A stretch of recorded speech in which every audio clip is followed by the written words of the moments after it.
What's going on, guys? Welcome back to the Trank. So today I'm just going to be doing a quick video on some floating shelves that I built here with a friend of mine.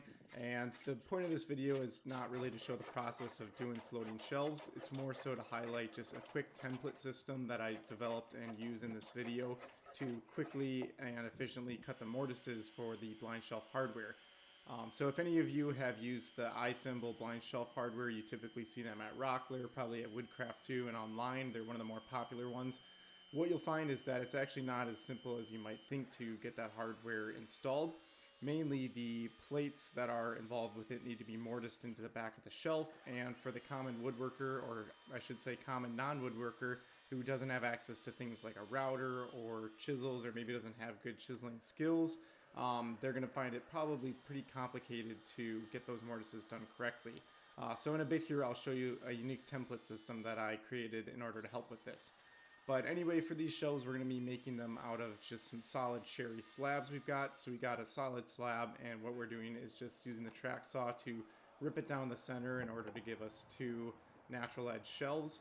And in order to get the stud spacing correct, and this is a technique that I think works really well, what my friend did was put up a piece of tape onto his wall where he wanted to hang the shelves, and then actually marked on the piece of tape, basically essentially like imagine painter's tape. He marked where the stud locations were, so that way we could just lay out that tape on the pieces of wood themselves and then mark the lines. So here you can see this template starting to go to work. So this first piece here is just clamped on. It's got a center line for reference. And what you can do is just use the actual thickness of the jig itself in order to set the depth on your plunge router. And what you can do is just in one or two passes cut out this first mortise, and you can see there it's very clean and it actually perfectly fits the plate of the iSymbol shelf hardware. It leaves just a few thousandths of room in order to make sure that the hardware isn't sitting proud. The next piece of the template then fits into that mortise we just made, and what that actually has is the size for the second mortise. And again, this is one of the reasons this hardware is pretty complicated, is there's two different sized mortises that need to be made.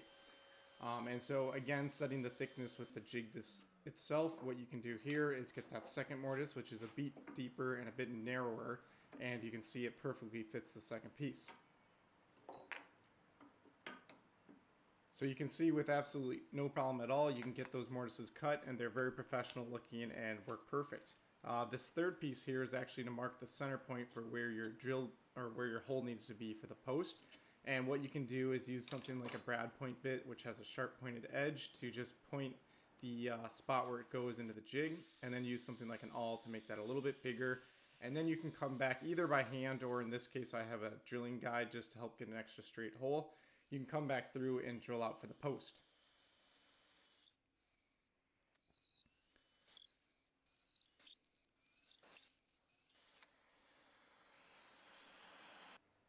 Once that's out and drilled out, you can come back, and there's actually two pan head screws that stick a little bit proud of the hardware, and what you have to do is drill a little bit of a counter bore for those heads so that they don't interfere with the fit. And once you do that here, you can see the entire hardware fits in perfectly. It's nice and flush with the wood and has a very professional and tight fit. And that tight fit, beyond just looking good, actually helps the strength of it, because you know there's no racking and there's no movement, so it really helps the stability of the shelf. So if you guys want to see that, or if you're interested in buying it, let me know in the comments. I have the design ready. I just haven't really released it for sale, but I can do that on my Etsy if people are interested. Other than that, we just go ahead and finish sanding the shelves and put on a finish. Here I'm going with just the Satin General Finishes polyurethane, and this is a really good finish. It's very durable and it's really easy to apply, being an oil-based finish. And I think I put about 2 or 3 coats on just to give them a good amount of protection.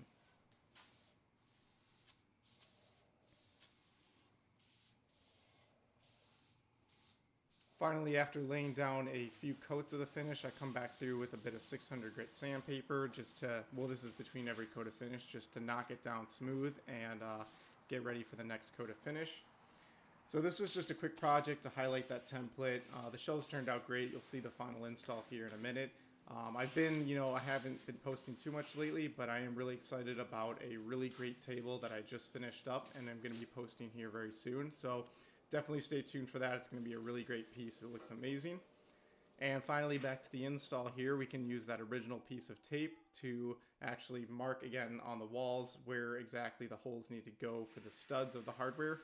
And here again, we're using this drill guide because you really do need to get that hole nice and perpendicular to the surface of the wall.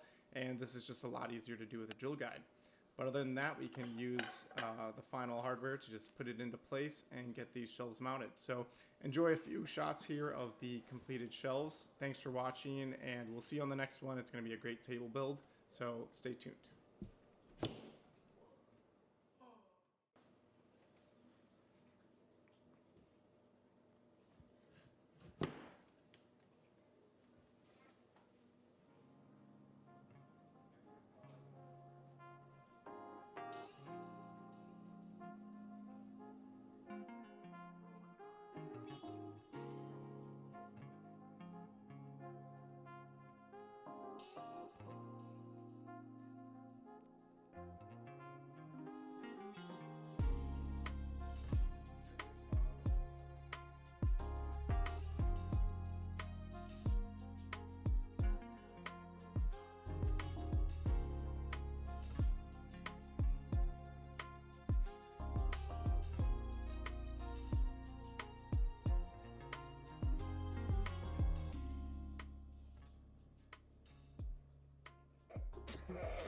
Run it again.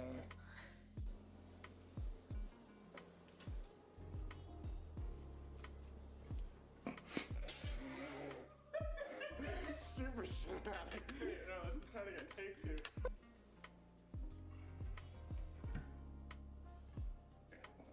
Cut the camera.